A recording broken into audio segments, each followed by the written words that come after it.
PDI Perjuangan, Partai Nasdem, Partai Kebangkitan Bangsa, dan Partai Hanura, dan khususnya juga pertimbangan dari Ibu Megawati Soekarno Putri. Saya tahu semua itu terumul itu. Jokowi jadi presiden karena saya. Artinya apa? Menurut saya, orang yang membuat langkah-langkah seperti ini itu adalah orang yang memang punya tujuan tertentu barangkali. Saya tidak mau mengatakannya, tapi saya melihat bahwa menuduh Yusuf Kalla seperti itu tentu tujuannya ada. Tetapi aneh buat saya, Yusuf Kalla itu saya tahu sekarang ini tidak punya tujuan politik apa-apa lagi. Dia tidak punya anak untuk dijadikan apa.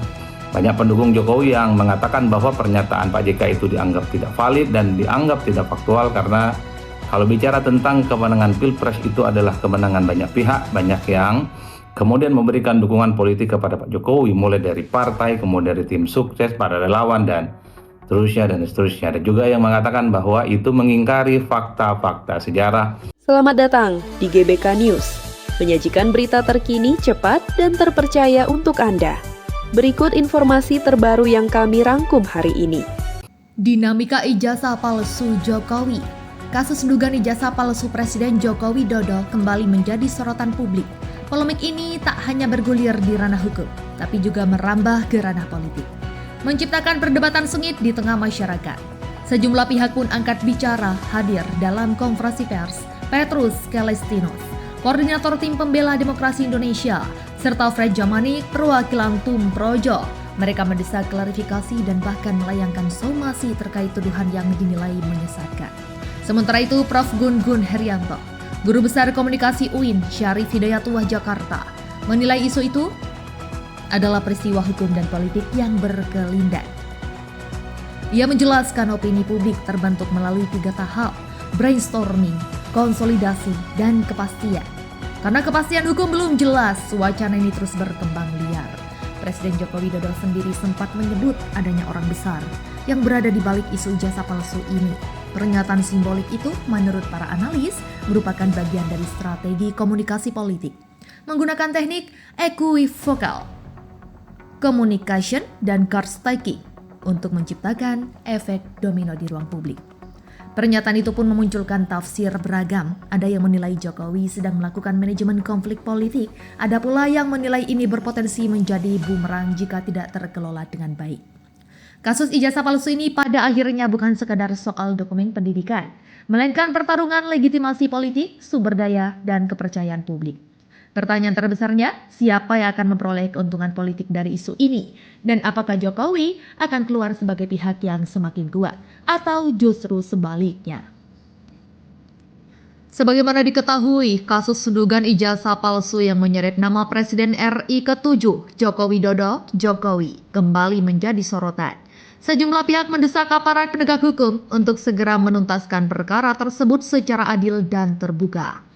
Aktivis Gerakan Kebangsaan Selamatkan Indonesia, GAKSI, Marwan Batubara, menegaskan pentingnya proses hukum yang transparan guna memastikan keaslian ijazah S1 milik Jokowi. Dia menilai perkara ini seharusnya dibawa ke pengadilan agar dapat diuji berdasarkan kaidah hukum, baik dalam ranah pidana maupun perdata. Menurut Marwan, tuntutan utama dari pihak menggugat adalah adanya proses peradilan yang terbuka. Namun hingga kini dia menilai proses tersebut belum pernah benar-benar terjadi. Sebaliknya, dia mengklaim bahwa pihak penggugat justru menghadapi tekanan hukum. Itulah yang dituntut oleh teman-teman yang menggugat ini. Apakah itu pidana atau perdata? Tapi pengadilan itu tidak pernah terjadi. Yang ada justru para penggugat inilah yang menjadi objek untuk dikriminalisasi. Kata Marwan Batubara kepada wartawan di Jakarta Jumat 24 April 2026. Menurutnya selama ini Jokowi tidak pernah berani menghadapi proses pengadilan. Marwan juga menyoroti serangan para termul atau para pendukung Jokowi terhadap mantan wakil Presiden Yusuf Kalla atau JK yang meminta Jokowi menunjukkan ijazahnya jika memang asli. Sebetulnya apa yang disampaikan Pak JK itu berdasarkan prinsip-prinsip moral, konstitusi, dan hukum, kata Marwan. Dia menilai serangan ternak Mulyono terhadap JK itu semakin gencar karena permintaan JK berpotensi dilaksanakan oleh pengadilan. Senada dengan itu, perwakilan Barisan Gerindra Patriot, Budiman, mengatakan mereka bersama rekan-rekan yang tergabung di organisasi GAKSI meyakini Presiden Prabowo Subianto tak takut kepada Jokowi. Saya yakin karena Presiden Prabowo itu mantan militer, terlebih Prabowo pernah diharapkan akan menjadikan Indonesia sebagai macan Asia kembali yang dikenal sosok yang tegas dan berwibawa tidak mencela-mencela. Nah, taring ini yang kami harapkan kembali terlihat dengan mengedepankan taat, konstitusi, dan hukum NKRI, tegas Budiman. Sementara itu, Lasdapar Sony Santoso menilai kasus ijazah palsu Jokowi sudah menghancurkan moral dan adab bangsa karena sudah banyak korban.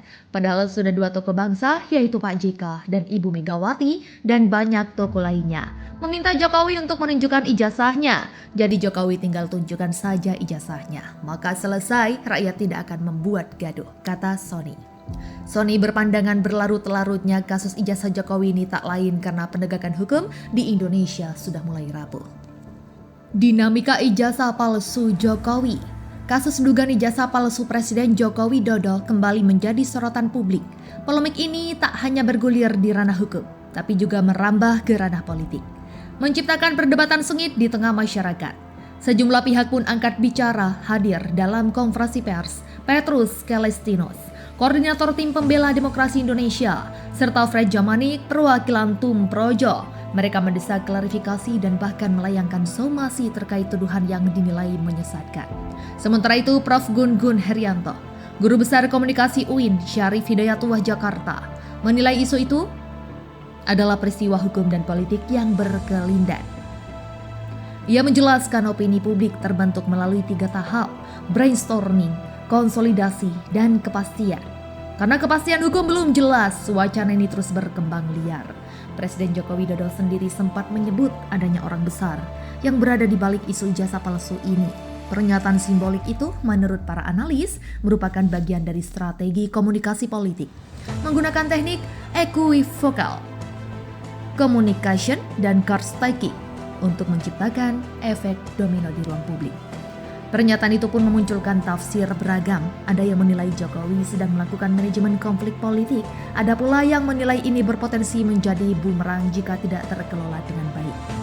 Kasus ijazah palsu ini pada akhirnya bukan sekadar soal dokumen pendidikan, melainkan pertarungan legitimasi politik, sumber daya, dan kepercayaan publik. Pertanyaan terbesarnya, siapa yang akan memperoleh keuntungan politik dari isu ini? Dan apakah Jokowi akan keluar sebagai pihak yang semakin kuat? Atau justru sebaliknya. Sebagaimana diketahui, kasus dugaan ijazah palsu yang menyeret nama Presiden RI ke-7, Joko Widodo, Jokowi, kembali menjadi sorotan. Sejumlah pihak mendesak aparat penegak hukum untuk segera menuntaskan perkara tersebut secara adil dan terbuka. Aktivis Gerakan Kebangsaan Selamatkan Indonesia, GAKSI, Marwan Batubara, menegaskan pentingnya proses hukum yang transparan guna memastikan keaslian ijazah S1 milik Jokowi. Dia menilai perkara ini